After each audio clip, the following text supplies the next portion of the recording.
नमस्कार बंधुगण, आम चैनल नुआ एक वीडियो को आपण मानक स्वागत करुचु। बंधुगण, कहुए जे मृत्यु जीवनर परम सत्य अटे, किंतु मृत्यु वरण सत्य कौन अटे यह केही भी जानी नाहंती। मृत्यु परे कौन होइथाए, किपरि आत्मा प्राण त्याग करिथाए, किपरि से जमलोक जाइथाए, एही सबु प्रश्नर उत्तर गरुड़ पुराण रे उल्लेख रहिअछि।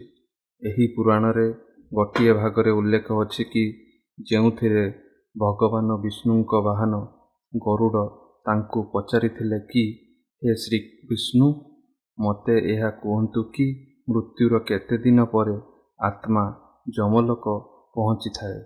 या परे भगवान विष्णु निज वाहन को गोटे कथा कही मृत्युर परर 47 सत्यता वर्णना करिथिले। तेबे चलंतु बंधुगण, गरुड़ पुराण अनुसार जानिबा मरिबा परे 47 दिन पर्यंत आत्मा सहित कौन कौन होइथाए। सर्वप्रथमे गरुड़ पुराण रे यह कुआ जाइछि कि मृत्यु समय मृत व्यक्तिर शव चली जाइथाए। जेपरि शरीरर श्वास नेबा बंद करि देइथाए, सेपरि ही ताकु एक दिव्य दृष्टि मिलिथाए। एही दृष्टि आत्मा को एइथि पाई मिलिथाए कि से पूरा सृष्टि को एक समान देखि पारिबो। इहा परे आत्मा को नेबा पाई जमदूत आसी जाइथांती। कुहा जाय कि आत्मा को नेबा पाई गोटिए जमदूत नुहे, दुईटी जमदूत आसीथांती। जमदूत आसीबा क्षणी आत्मा शरीररू गोटे आंगुठी जेपरि बाहर को बाहरी जाए एवं परे जेपरि आत्मा पूरा रूपरे शरीर को बाहर को चली जाइथाए। जमदूत ता बेकरे गोटे फास बांधी दियंती। या परे आत्मा को जमलोक निया जाइथाए। लेखा अछि कि जदि आत्मा पवित्र अटे तेबे ताकु स्वयं परमात्मा वाहन नेबा पई आसीथांती, एवं जदि आत्मा दुष्ट अटे तेबे ताकु गरम बाली एवं अंधार कोन रास्तार जिबाकू पड़िथाए। एवं जदि आत्मा पापी अटे तेबे ताकू जमलोक पहुँचला परे जंत्रणा मध्य दिया जाइथाए।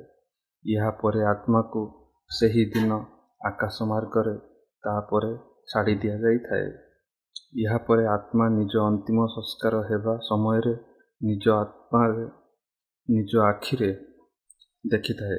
दिन पर्यंत निज घरे निज लोकंक मध्यरे रहिथाए। आत्मा 13 दिन जेबे आत्मार पिंडदान होइथाए सेतेबेले ताकु जमदूत माने पुणी नेबाकू आसी जाइथांती। किंतु एबे जेउ रास्तारे थाए ताहा आत्मा पाई बहुत कष्टदायक होइथाए।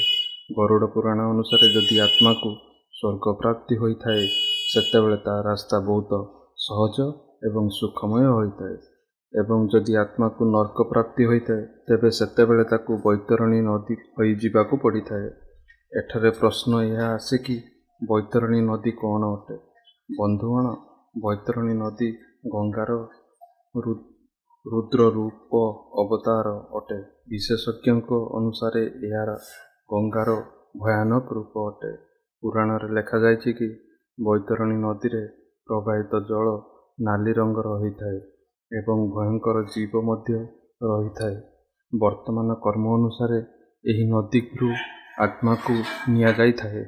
जदि आत्मा घोर पाप अटे सेतेबेले आत्मा को सही नदीर घसारी घसारी निया जाइथाए।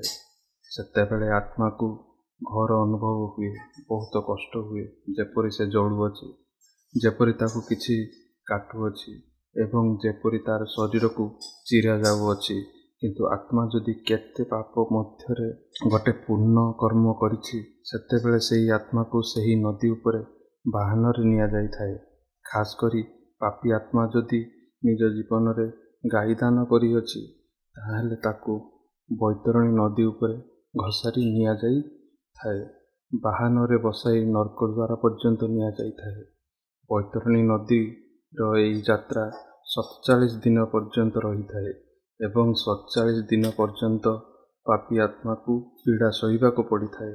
47 दिन हेबा परे एही यात्रा सरी जाइथाए। आत्मा जमलोक पहुँची जाइथाए। यह थिला आत्मार 47 दिनर यात्रा, जहा विषय भगवान विष्णु निज वाहन गरुड़ को कहिथिले। किंतु बंधुगण, ଆମେ ଶେଷରେ ଗୋଟେ କଥା କହିବୁ ଯେ ଆପଣ ବିଲକୁଲ ମଧ୍ୟ ଡରନ୍ତୁ ନାହିଁ, କେବଳ ଭଲ କାମ କରନ୍ତୁ ଆଉ ଧ୍ୟାନ ମଧ୍ୟ ରଖନ୍ତୁ ଯେ ଭଲ କାମର ଫଳ ମଧ୍ୟ ଭଲ ହିଁ ହୋଇଥାଏ। ଯଦି ବନ୍ଧୁଗଣ ଆପଣଙ୍କୁ ଏହି ଭିଡ଼ିଓଟି ଭଲ ଲାଗିଲା ତେବେ ଲାଇକ୍ କରିବେ, ସେୟାର କରିବେ ଏବଂ ସବସ୍କ୍ରାଇବ୍ କରିବାକୁ ଭୁଲିବେ ନାହିଁ। ନମସ୍କାର।